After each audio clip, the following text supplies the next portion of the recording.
Assalamualaikum warahmatullahi wabarakatuh. Pada video kali ini akan membahas tentang hasil wawancara mengenai model pembelajaran IPS ST. Berikut ini profil dari identitas wawancara dan identitas narasumber. Untuk identitas pewawancara adalah saya sendiri, Novia Nurapandi, Prodi PGSD semester 6, Universitas Juanda. Kemudian, untuk identitas narasumbernya adalah Ibu Risma Salma sebagai wali kelas 5 di STIT Al Furqon.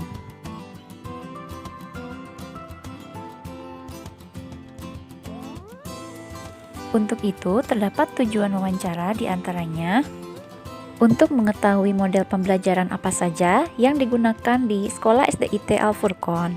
Kemudian, untuk mendapatkan informasi terkait efektivitas penggunaan model pembelajaran IPS ST di STIT Al Furqon. Assalamualaikum Ibu. Waalaikumsalam. Baik Ibu, perkenalkan nama saya Novia Nurapandi, mahasiswi semester 6 PGSD di Universitas Juanda. Saya sekarang bicara dengan Ibu siapa? Dengan Ibu Risma Salma. Baik, Ibu Risma Salma. Ibu sekarang mengajar di sekolah instansi apa namanya? Di SDIT Al Furqon Cisarua. STIT Al Furqon Cisarua. Baik Ibu, maksud dan tujuan saya ke sini adalah untuk mewawancara terkait model pembelajaran IPS yang sering Ibu gunakan pada saat proses KBM ya Ibu ya. Nah Ibu, Ibu sudah berapa lama mengajar di SD itu? Kurang lebih sekitar 4-5 tahun. Oh sudah lama ya, Ya. Alhamdulillah. Sekarang Ibu mengajar di kelas berapa? Di kelas 5. Kelas 5. Di kelas 5. Kelas 5. Nah Ibu, berdasarkan informasi ya yang saya dapatkan bahwa sekarang ini kan kurikulum sudah berubah ya, Iya. semenjak tahun ajaran 2013 Iya. 2014 itu, bahwa kurikulum sekarang udah kurikulum 13 ya. Iya. Nah untuk itu pada pembelajaran SD betul kan Bu ya, sekarang pembelajarannya sudah tematik? Sudah. Oke. Sudah menyeluruh ya, dari kelas 1 dari kelas sampai 1 sampai kelas 6. kelas 6. Iya. Nah, Ibu untuk pembelajaran IPS itu biasanya dibelajarkan dari kelas berapa sampai kelas berapa? Kalau setahu saya dari kelas 1 SD juga sudah ya, cuman Iya. tidak secara spesifik seperti di kelas 4, 5, 6. Oh Tidak iya. sespesifik itulah gitu.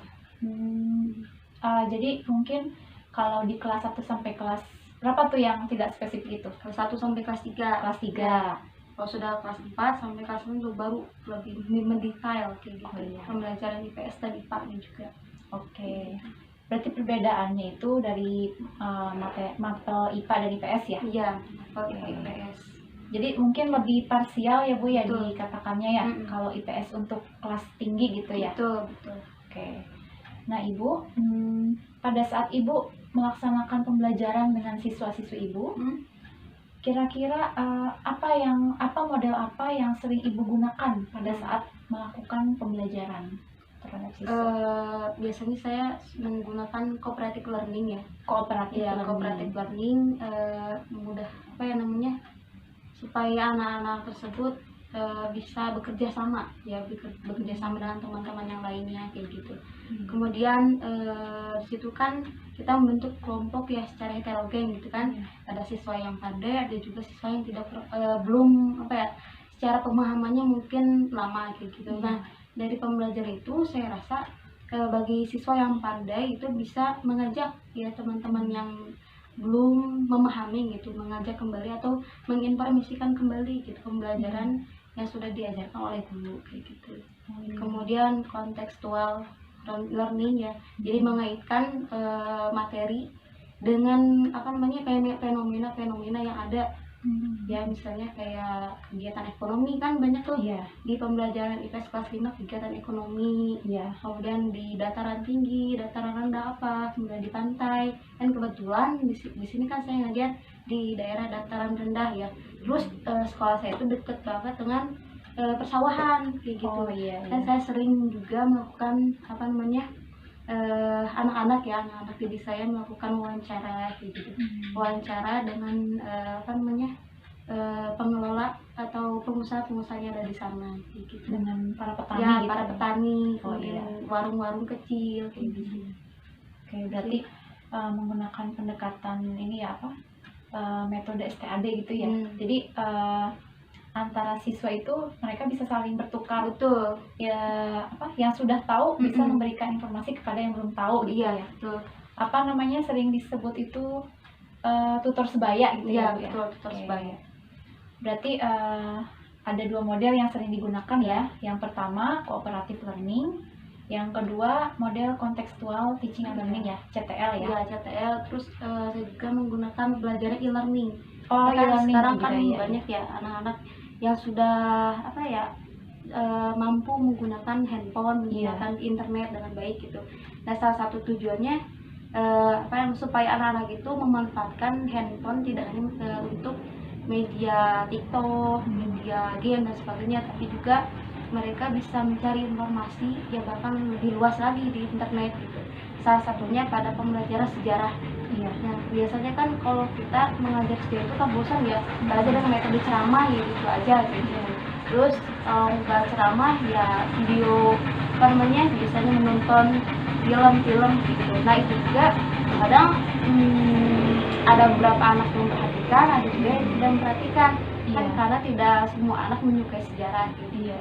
Nah, dengan metode e-learning ini ya saya berusaha untuk supaya anak-anak itu belajar dengan menyenangkan gitu. Mereka mencari informasi sesuai dengan apa yang mereka ingin tahu gitu tentang sejarah. Oke, itu tentang e-learning ya, Bu. Ya, e-learning. Mungkin dari apa namanya ada projectnya mungkin ya. Ya, project based learning biasanya ya. Oke, bisa Ya. dikaitkan berarti ya Bisa. antara e-learning dengan PJBL. Bisa. Biasanya kan kalau PJBL itu berarti menghasilkan produk ya. Produk itu kan nggak harus bisa benar apa salah gitu ya. Penting ada hasilnya, mereka menemukan konsep atau menemukan ide-ide baru gitu dari pembelajaran yang telah mereka dapatkan, biasanya metode inquiry. Nah, gitu inquiry eksplorasi, mendapatkan ide sesuai yang mereka cari dapatkan. Oke. Jadi mungkin bisa saling berkaitan antara beberapa model ya. Sebenarnya banyak sih ya, saling berkaitan gitu. Yang pada intinya tujuannya gitu yang siswa memahami dan bisa menerapkan pada dalam kehidupan sehari-hari. Baik, Bu. Ibu, menurut Ibu, sebelum ke selanjutnya, sekarang peserta didik Ibu ada berapa jumlahnya? Kalau di saya, karena kan emang struktur dari saja 11 orang. 11 orang. Ya, 11 orang. 11 orang. Baik. Terus emang waktu tahun kemarin ada 12 orang, kemudian keluar tuh kan karena pindah sekolah atau pindah rumah biasanya gitu. Kebanyakan yang pindah rumah sih gitu. Jadi orang tuanya misalnya punya pekerjaan di sini, kemudian pindah pekerjaan, kemudian si anaknya jadi pindah juga sekolah gitu. Jadi ada faktor keluarga faktor keluarga mengharuskan anak pindah. Betul, kebanyakan kayak gitu. Baik. Nah, dari 11 orang ini kira-kira pada saat Ibu menerapkan model pembelajaran khususnya untuk IPS, sering tidak anak-anak tuh ada beberapa misalnya yang sulit untuk kita kelola gitu. Iya. Pengelolaan kelasnya bagaimana kalau kita menemukan anak yang sulit gitu misalnya? Biasanya saya ketika saya mendapatkan anak-anak yang misalnya tidak fokus dalam pembelajaran atau misalnya dia kelihatan tidak senang gitu dalam pembelajaran itu, di luar kelas saya ajak komunikasi gitu. Saya ajak komunikasi, kenapa kamu tidak mengikuti pembelajaran dengan baik, kemudian kenapa kamu tidak memperhatikan guru atau sebagainya. Nah, dari situ saya kan bisa cari tarik benang merahnya gitu. Oh, berarti harus cari solusi lain gitu. Misalnya kan kadang anak ada yang suka secara visual, ada juga menyukai dengan audio gitu. Karena misalnya dia nggak suka visual saja, ya udah saya menggunakan audio juga kayak gitu. Oh, ternyata setelah itu alhamdulillah tuh anak itu bisa mengikuti lagi kayak gitu. Berarti kita cari infonya tuh tentang dia ke anak yang audio, Mm-mm. auditori Mm-mm. atau kinestetik atau Mm-mm. visual gitu ya. Betul. Jadi dari situ kita bisa mengolah lagi, Mm-mm. mengemas lagi pembelajarannya sesuai Betul. dengan gaya belajar Betul, mereka belajar gitu ya. mereka. Oke. Karena kan kita juga nggak, sebagai guru nggak bisa apa ya namanya, tidak bisa memaksakan karena gitu ya, udah ini metode ini kamu harus bisa gitu, nggak bisa gitu nggak kan. bisa, ya. Apalagi sekarang kan anak-anak tuh abad di apa ya, hidup di abad 21, terus ada juga kan apa namanya kayak merdeka belajar. Iya. Nah di situ kan wah Tuh. lumayan nih tantangan juga buat guru gitu. Apalagi kan kalau kayak gitu jadi banyak apa ya, mau gak mau kita harus banyak eksplor gitu kan, guru juga harus banyak Betul. belajar gitu dari Iya. guru lain atau dari internet, media sosial dan lain sebagainya. Iya. Jadi mungkin sekarang ini kita sebagai pendidik ya Bu ya, dituntut untuk betul-betul menerapkan model, metode, Betul. pendekatan. Kan mungkin sebelumnya tidak semua guru ya Mm. menerapkan semua model itu. Betul. Nah sekarang kita harus menerapkannya karena anak-anak zaman sekarang abad 21 ini memang sudah karakternya sudah ini ya, kita sudah bisa lihat gitu perbedaannya Betul banget, antara banget. kita misalnya waktu kita sekolah dengan anak yang sekarang gitu. Lebih apa ya, lebih kritis Lebih mungkin kritis, ya, anak-anak iya, lebih betul. kritis gitu. Terus emang apa ya, beda lah gitu dan apa ya, anak-anak siswa dari zaman dulu gitu. Iya. Termasuk saya siswa zaman dulu gitu, sangat beda banget perbandingannya. Iya. Baik Ibu, kemudian menurut Ibu dari beberapa model pembelajaran IPS, apa yang sering Ibu gunakan sehari-hari gitu? Model apa? Yang paling sering di kelas itu kalau kooperatif ya, paling banyak, Kooperatif. paling sering Iya. diskusi dengan temannya lain, atau ada juga metode to stay, Iya. to stay Iya. ya kan. Nah itu juga bisa apa namanya, bisa mengaktifkan anak-anak murid gitu ya, yang tadinya dia bosan hanya duduk di kursi, terus dia kan jadi secara aktif gitu ya, Iya. secara mengembangkan motoriknya juga gitu kan. Bergerak Tidak gitu ya. bergerak, tidak hanya di tempat gitu. Itu kemudian tadi e-learning sering juga. Kemudian kalau CTL lebih ke ini ya, lebih ke saya dan anak murid diskusi gitu secara apa namanya, klasikal gitu. Ya, Jadi secara klasikal, berdiskusi secara klasikal dengan anak-anak murid gitu. baik. Kalau yang tadi itu yang e-learning kan mungkin tentang ya, kalau e-learning kan tadi tentang materinya ya, Iya. tentang sejarah misalnya Iya, ya, sejarah. yang kita angkat gitu. Mm-mm.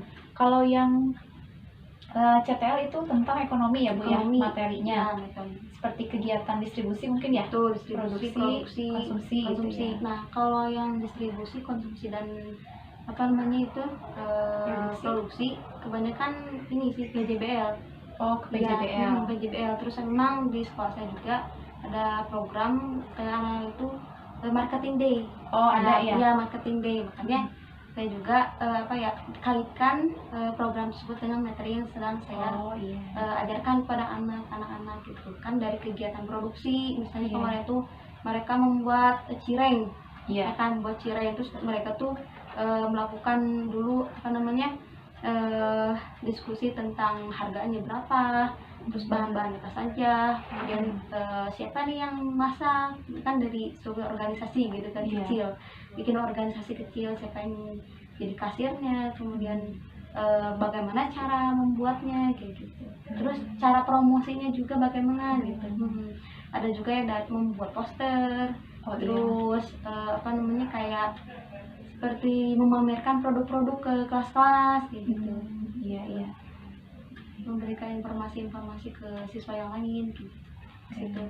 Dalam prosesnya itu anak-anak apa namanya, banyak kita bimbing atau justru mereka yang banyak mengeluarkan ide gitu?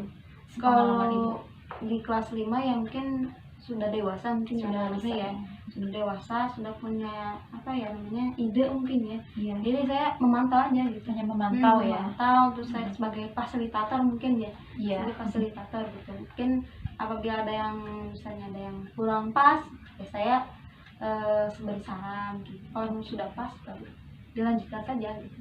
Baik, ya. Oke, berarti selain di materi pokok, memang ada program juga di Betul, sana ya. betul. Ada kegiatan tambahan mungkin ya untuk Mm-mm. anak-anak. Berarti mungkin kalau misalnya kita hanya fokus pada jam pelajaran, itu tidak akan cukup ya Bu ya? Betul, cukup banget. Nah, berarti sebetulnya model pembelajaran itu bisa diterapkan sesuai dengan konteks dan konsepnya apabila kita juga mengadakan program baru ya Bu ya. Betul. Tidak hanya pembelajaran inti di kelas dalam kelas Betul, berarti ya. betul. Ya berarti ada dua hal yang bisa membuat pembelajaran itu tercapai mungkin ya. Betul. Selain pembelajaran inti yang kita terapkan, ada juga program yang sesuai dengan pembelajaran Betul. tersebut. Baik. Nah, Ibu, kira-kira dari model yang sudah diterapkan seperti tadi e-learning, CTL, dan project based learning ya Bu ya, ada pengaruh positif nggak Bu terkait efektifnya kognitif siswa gitu? Dari kognitifnya kira-kira meningkat atau bagaimana Bu? Nah, kalau misalnya pengalaman sendiri ya, kalau kita belajar hanya materi saja, hanya teori saja yang kita hafal, kebanyakan kita lupa. Iya, Sih betul. lupa gitu.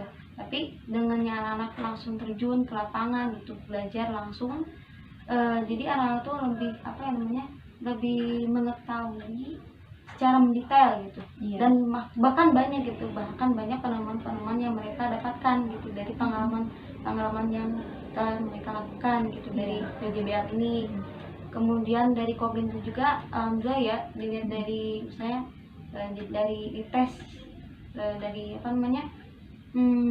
asesmen mingguan biasanya kayak gitu. Alhamdulillah ternyata memang pemahaman kognitifnya meningkat dibandingkan dengan duduk mendengarkan guru atau menghafal teori saja kayak gitu. Oke, baik ya Bu.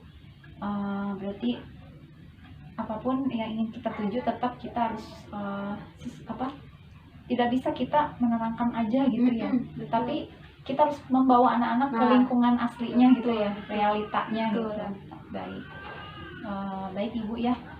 Mungkin dari obrolan kita hari ini, alhamdulillah saya mendapatkan banyak informasi mengenai model pembelajaran yang Ibu gunakan, kemudian bagaimana penerapannya, kemudian seberapa besar tingkat keberhasilannya. Mungkin saya pikir ini sangat besar ya Bu, tingkat keberhasilannya dalam menggunakan model gitu. Iya, betul. Karena Ibu di sana memang menggunakan program juga ya, ada program. Jadi membantu juga ketercapaiannya ya.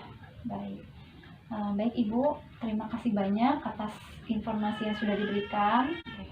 Baik Ibu, semoga Ibu sehat selalu ya Bu. Amin. Kemudian semoga apa yang Ibu harapkan bisa tercapai sesuai dengan harapan juga ya Bu. Amin, harus. Amin, ya. Ibu terima kasih banyak. Ya, sampai jumpa di minggu selanjutnya. Kita bisa sharing lagi ya Bu ya, insya Allah. Mudah-mudahan silaturahmi kita tetap terjaga. Ya, insya Allah. Baik Ibu, assalamualaikum. Waalaikumsalam. Baik, dari hasil wawancara bersama Ibu Risma Salma, dapat diambil kesimpulan bahwa model pembelajaran merupakan satu hal yang wajib diterapkan dalam membelajarkan dan memberdayakan siswa. Ibu Risma Salma menggunakan 4 model pembelajaran, yaitu CTL atau Contextual and Teaching and Learning, Cooperative Learning, PJBL atau Project Based Learning, dan e-learning. Dari 4 model tersebut digunakan karena menyesuaikan dengan kebutuhan dan kemampuan peserta didiknya. Kemudian, terdapat 2 hal penting yang dapat saya petik dari hasil wawancaranya. Yang pertama, bahwa semua model pembelajaran itu memiliki tujuan yang sama, yaitu membelajarkan siswa terhadap konsep. Jadi, tidak lagi siswa itu menghafal, kemudian menulis, kemudian mengingat apa yang dia ingat. Namun siswa bisa mengaitkan materi pembelajaran dengan kehidupan sehari-hari, sehingga siswa dapat memecahkan setiap masalah yang ia hadapi. Yang kedua, bahwa pada saat kita sebagai pendidik memberikan sebuah pelajaran berbasis proyek, nah maka berhasil atau tidaknya sebuah produk yang siswa-siswi kita kerjakan bukanlah faktor utama penilaian. Namun, faktor utama penilaian kita terhadap siswa adalah prosesnya. Bagaimana mereka mencari masalah, bagaimana dia memberikan sebuah solusi. Nah, itulah dua hal yang dapat saya ambil dari hasil wawancaranya. Baik, itulah hasil wawancara yang saya lakukan bersama Ibu Risma Salma. Mohon maaf apabila ada kesalahan kata ataupun kekurangan. Wabillahi taufik wal hidayah. Wassalamualaikum warahmatullahi wabarakatuh.